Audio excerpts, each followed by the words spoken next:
Buenos días amigos de Perú 21, estamos acá con un invitado muy especial, Alberto Borea, candidato peruano a la Corte Interamericana de Derechos Humanos. ¿Qué tal, doctor Borea? ¿Cómo le va? ¿Qué tal, Carlos? Encantado de estar en contacto. El gusto es nuestro, cuéntenos. Esta candidatura es muy especial por muchas razones, empezando porque no hay muchos peruanos que han logrado llegar.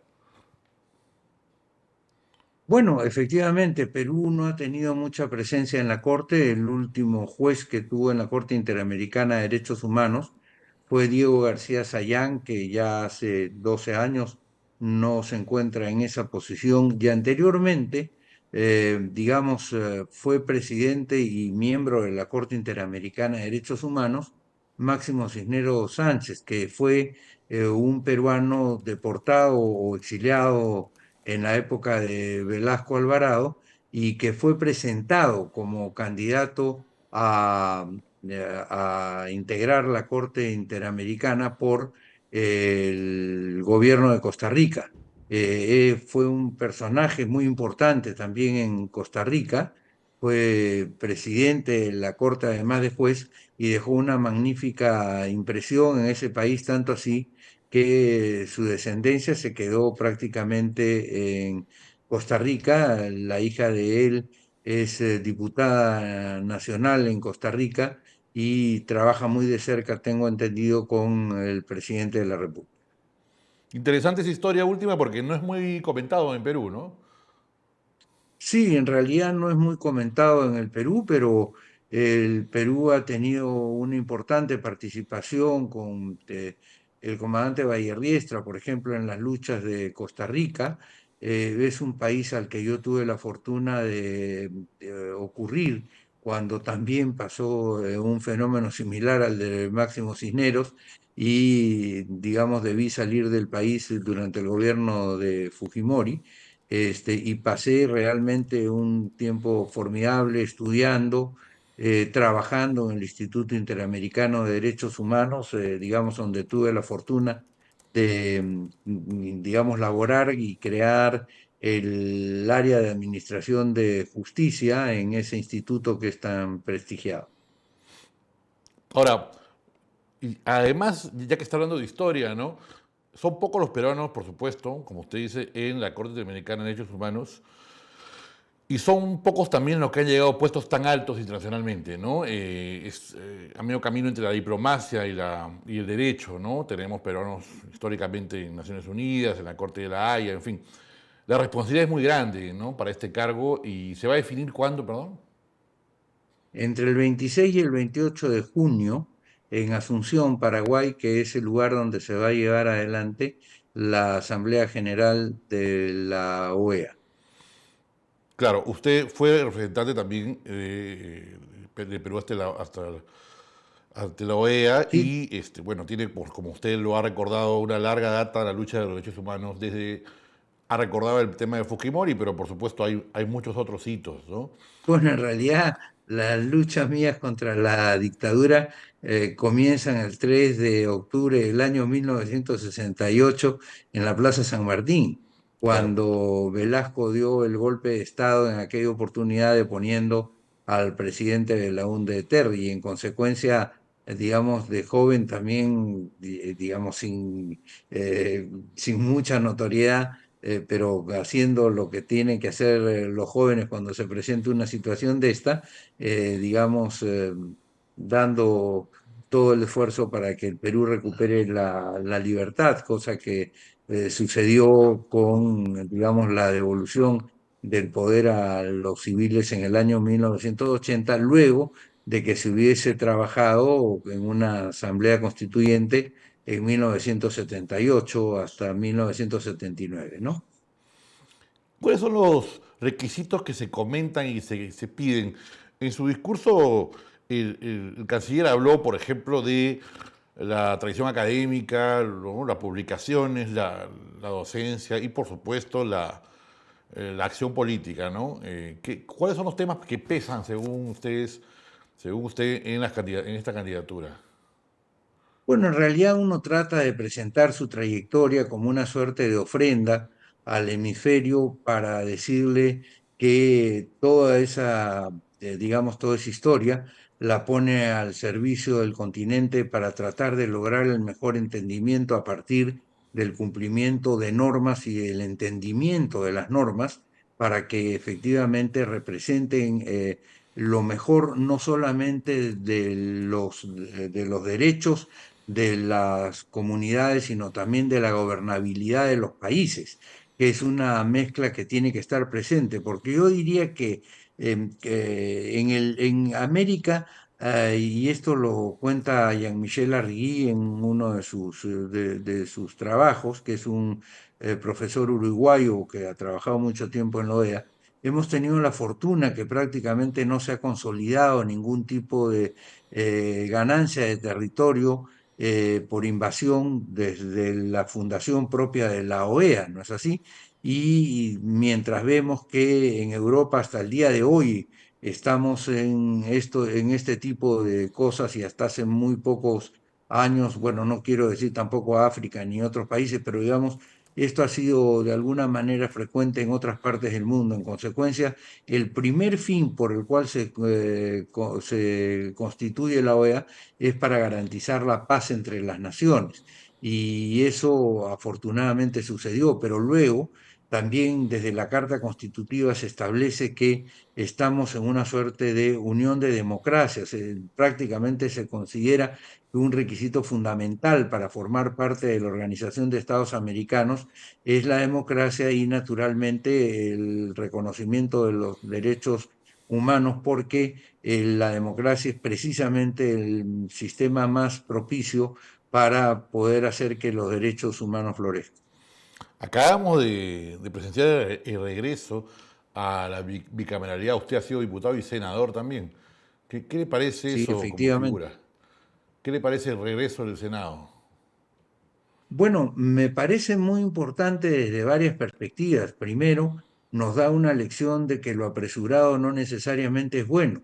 Es decir, hemos ido para atrás desde 1992 hasta el día de hoy. El poder legislativo no se ha fortalecido, sino se ha debilitado.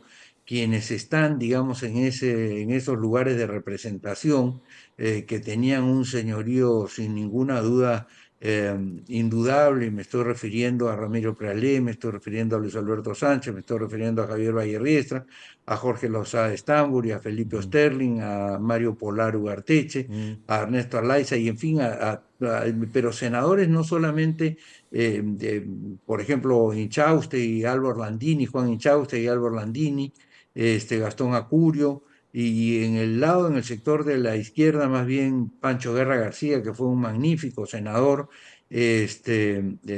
Javier Díez Canseco, que representaba a su sector, Enrique Bernales, es decir, teníamos una Cámara que efectivamente provocaba la reflexión en el país y sobre todo atemperaba las exageraciones que muchas veces se dan por el impulso con que normalmente se comienza el trabajo político parlamentario en la Cámara de Diputados, ¿no?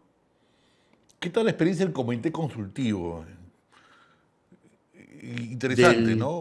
Con un grupo de notables, bueno, por supuesto usted, y bueno, se pudo ver un nivel de asesoría interesante a nivel de gobierno, ¿no?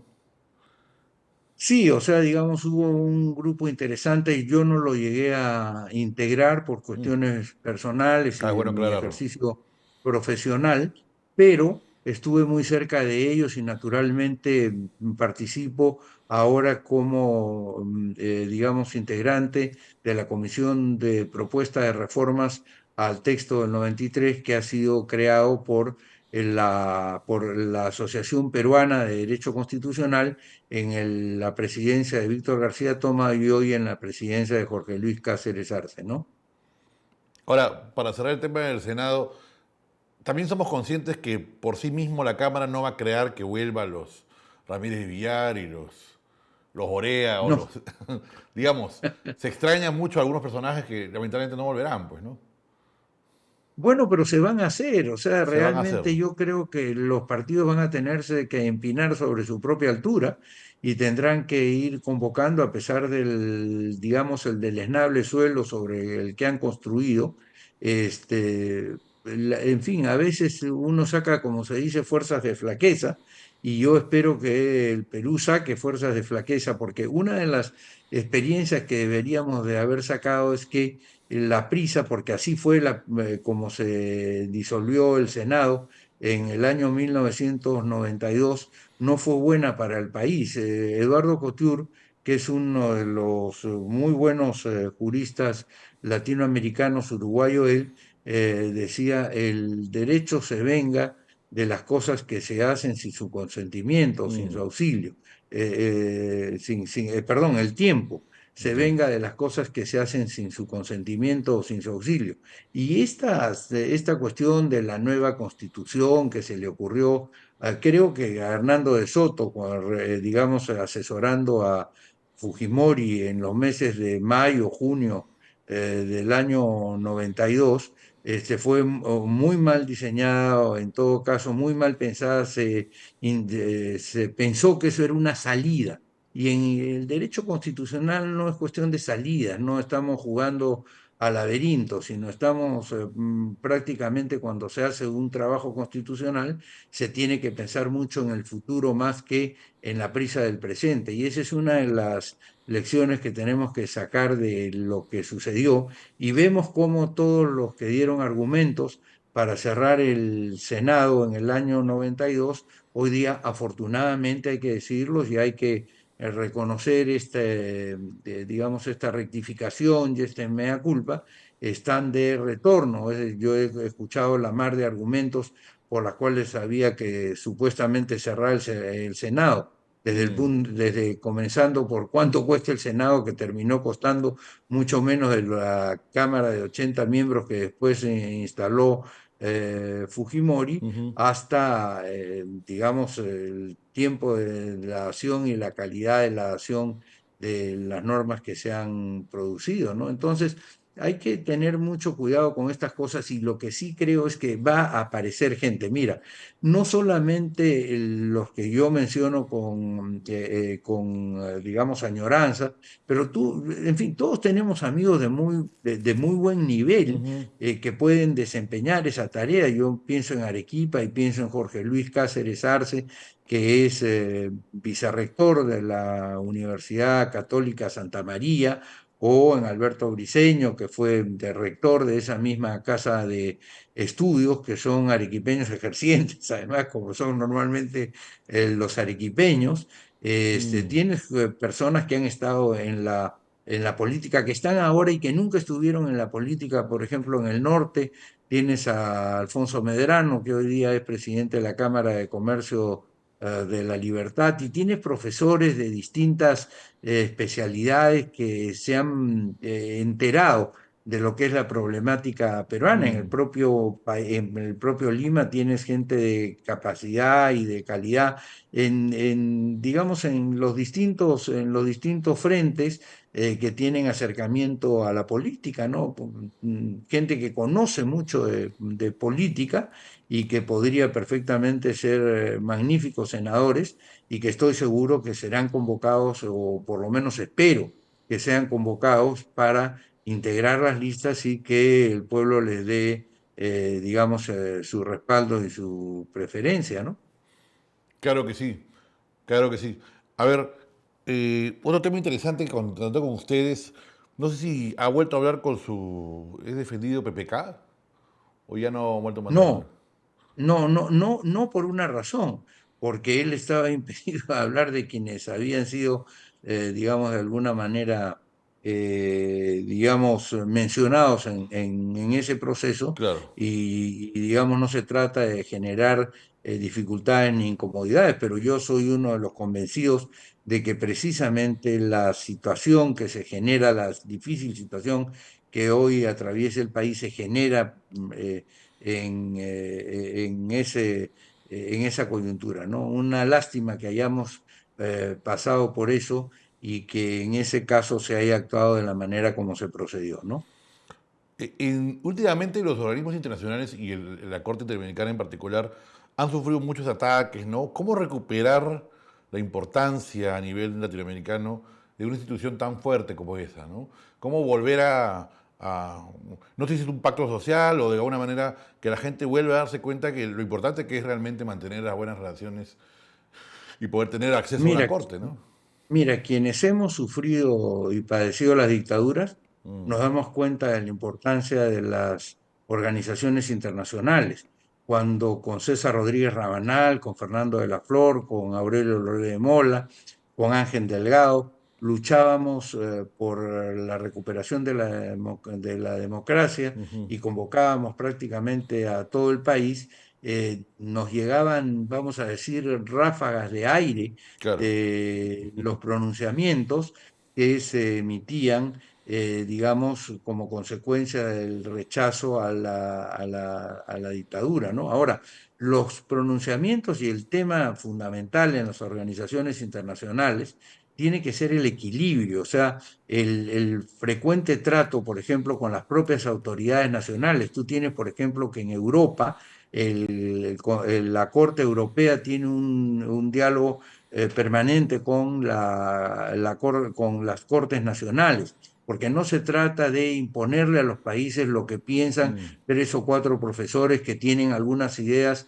que para ellos son novedosas y que de todas maneras hay que incorporarlas al derecho. No, el derecho tiene un proceso de sedimentación distinto. Tú no puedes apresurarte en consagrar como esencial, digamos, una consideración que no ha sido, digamos, sedimentada en el curso y en la corriente de las naciones. Y tienes que tener en cuenta además cuando juzgas mm, los temas de derecho, cuáles son las causas o los motivos que llevan a que haya determinado tipo de actuaciones, ¿no?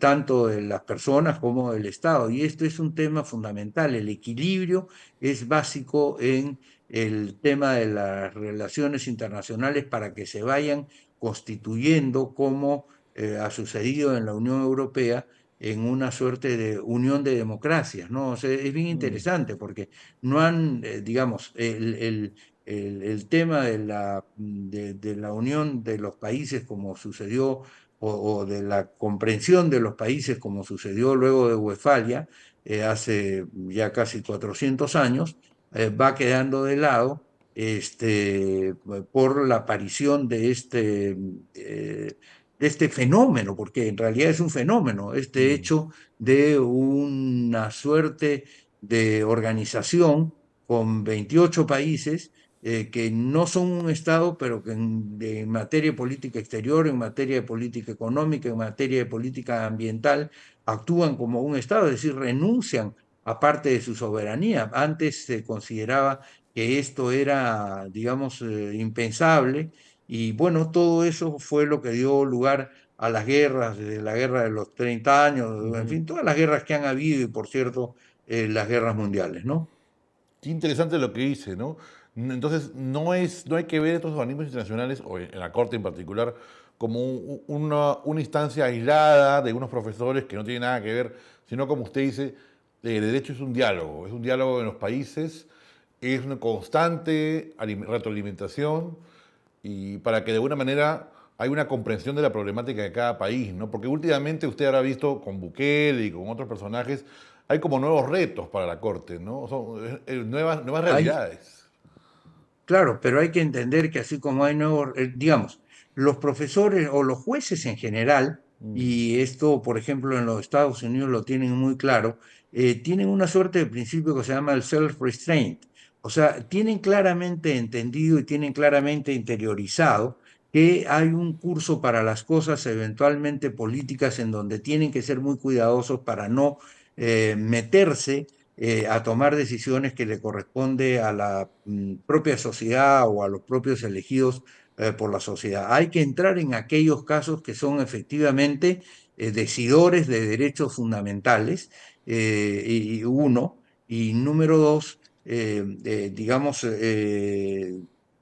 así como hay nuevas respuestas, las respuestas se producen porque ha habido nuevos desafíos. claro, Es decir, hoy día los desafíos del crimen organizado, del así es. narcotráfico, del terrorismo, del secuestro de personas, de la pérdida de libertad o del abuso que hace gente armada contra la población indefensa, también viola los derechos humanos, y el Estado, de acuerdo a lo que establece incluso los textos constitucionales de nuestros países están en la obligación de defender la paz, es decir, es uno de los derechos que tienen que proteger los estados, tienen el deber de proteger la paz. Incluso mira tú, en el artículo segundo, inciso 22 del texto de 1993, tú tienes incorporado un predicado que dice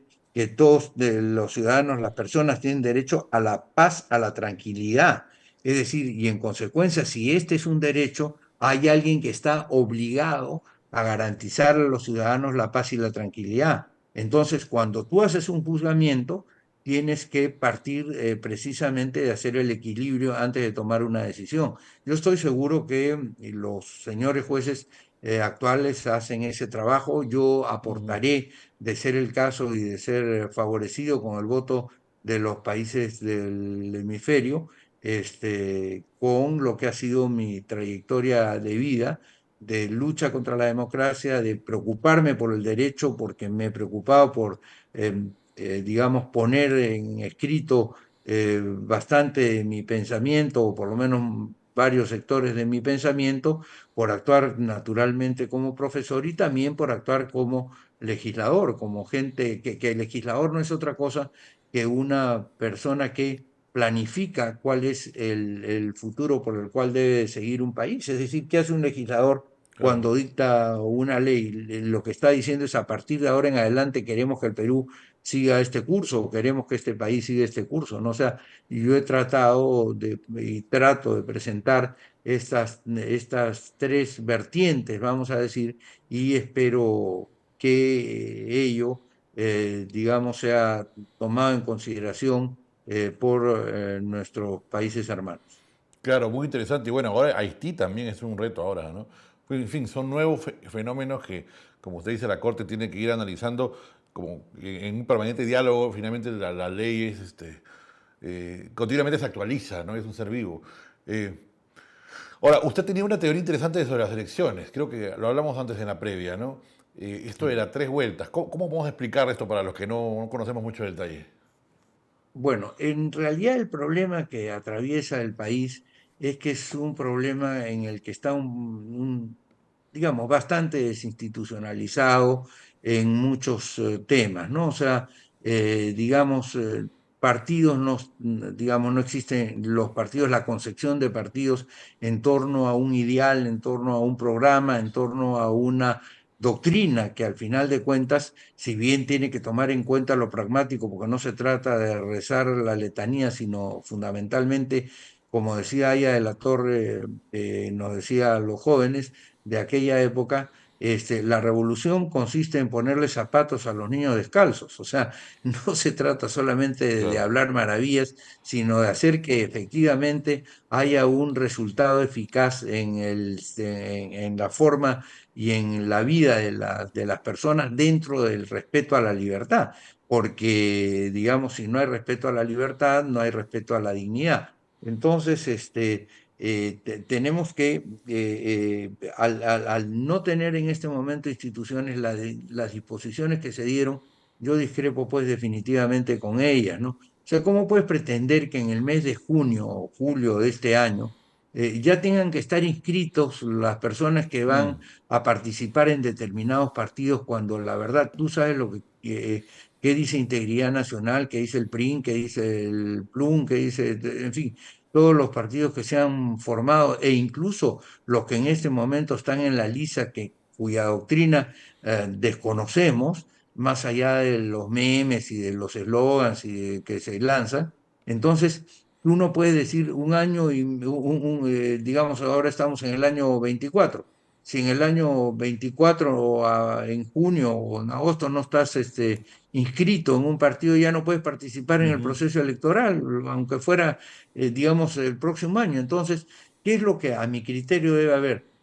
Yo creo que fue un error, y es un error, el plantear lo de las elecciones primarias abiertas y obligatorias, de tal manera que las organizaciones pueden ir a votar, cualquiera pertenezca o no pertenezca al partido, y al final de cuentas, lo que ahí se decía, incluso por estos ajenos, termine siendo santa palabra que no puede modificarse ni en el orden, la lista de candidatos. Las paso.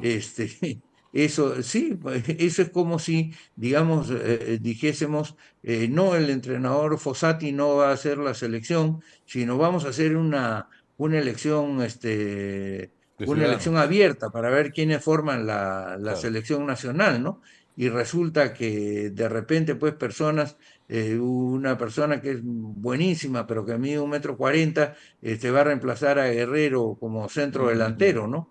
U otro que pesa 100 kilos va a ser puntero derecho. Entonces, no tiene sentido. Me dejo entender, claro. eso no se decide de esa manera, sino al interior de cada partido se supone que los militantes conocen cuál es, primero, la doctrina, segundo, la realidad, la personalidad de los ciudadanos que lo integran y en consecuencia la integración entre pensamiento y acción para poder representar a ese pensamiento ante el país y transmitirle al país lo que se piensa. Entonces, como eso no hay, entonces yo lo que creo es que tiene que haber una suerte de primera vuelta, vamos a llamarlo de alguna manera, una elección que puede Ujú. llevarse a cabo la segunda semana de diciembre, donde puede participar cualquiera, o sea, cualesquiera puede participar en esa elección, se presenta muy bien. Ok, dirán, hay muchos candidatos, sí puede ser, pero es una suerte de prueba clasificatoria en donde Ujú. efectivamente la gente va a votar para ver cuáles son los que van de verdad a participar. No es por eso vamos a votar y eso van a ser necesariamente, sino cuáles van a clasificar. Esa elección lo pasas a abril, donde se realiza lo que hoy se llama primera vuelta, que en ese momento será segunda, pero entre diciembre y abril tú permites que todos estos grupos que se han postulado en diciembre se puedan juntar, puedan llegar a acuerdos, puedan llegar a convenios y presentar, digamos, candidatos ya más compactos en abril del año siguiente y a la vuelta definitiva, si es que ninguno de los 8 primeros o 7 primeros de esta primera vuelta alcanzar el 50% en la segunda vuelta, entonces entras a la vuelta definitiva incorporando a los 3 primeros, no a los 2 primeros, porque está clarísimo que en las elecciones en donde se enfrentan dos, la gente trata de distanciarse del otro. Y cuando hay tres, hay una fuerza centrípeta y no una fuerza centrífuga, que es lo que ha sucedido con el caso de las segundas vueltas. Y entonces hay uno que quiere pasarse más a la derecha y otro más a la izquierda. Cuanto más a la izquierda mejor, cuanto más a la derecha mejor.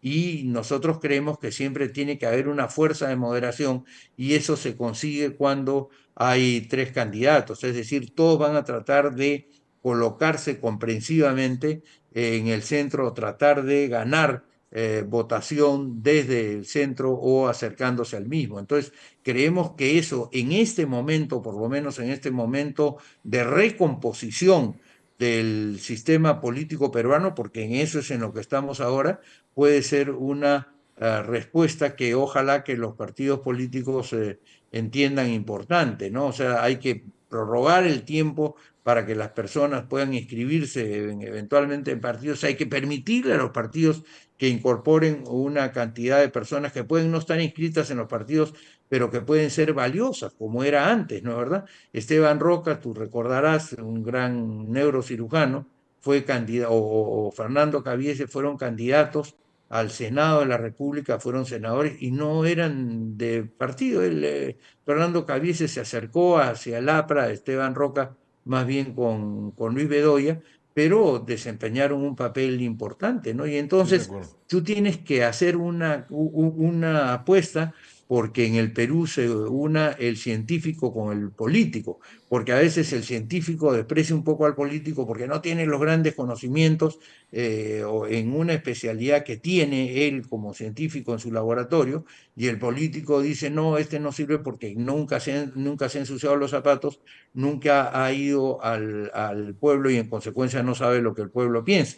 Justamente una, creo, de las grandes respuestas que puede tener la política peruana, en este caso, es tratar de unir lo lo político con lo científico, con lo técnico. Creo que sería importante. Lo escribí hace Ujú. algunos años en un libro que se llama La difícil democracia de América Latina, porque precisamente percibía que ahí había un problema que todavía no se ha solucionado, al contrario, se ha agravado, ¿no?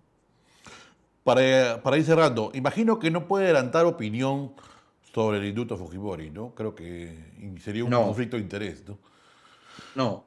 No, Luego, no, porque, a ver, los magistrados de la Corte no pueden votar en los casos de su país, claro, pero tampoco me parece propio antes de que este tema esté en claro, discusión o en lo que fuere, ir conversando sobre el asunto. Yo creo que aquí, vamos a decir un refrán español, al buen callar le llaman Sancho, ¿no? claro, claro.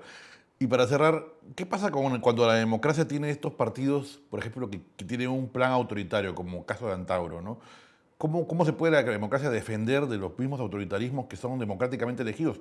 Pasa en otros países también. Bueno, mira, digamos, lo que en la disputa entre los partidos políticos tienen que salir los dirigentes, digamos, a enfrentarse unos a otros, y a plantear, es decir, frente a un plan de voy a matar a todo aquel que esté en contra mío, yo puedo tener un plan que le diga Ujú. vamos a hacer una construcción todos juntos de un país que queremos y nos proponemos hacerlo bajo estos caminos y para estas metas. Es decir, yo no quiero hablar de esta persona en Claro, general, en particular, en fin, así es. No viene el caso. no voy a adelantar y la verdad que no viene al caso. Pero creo que en la disputa política lo que tienen que hacer los candidatos es salir y las personas que quieren participar y que deberían de participar en la política es expresar sus ideas con tiempo.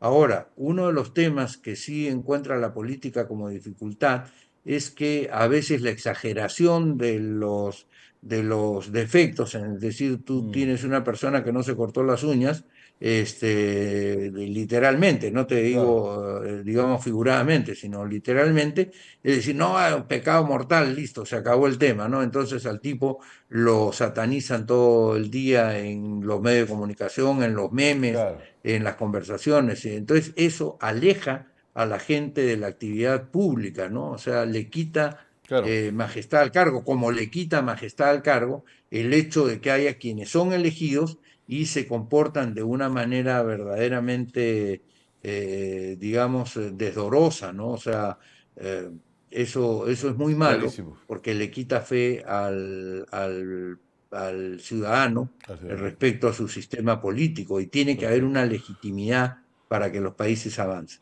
Perfecto, doctor Borea. Ese ha sido Tito Borea con ustedes, amigos. Gracias por su tiempo y suerte en la candidatura. Que gane el Perú.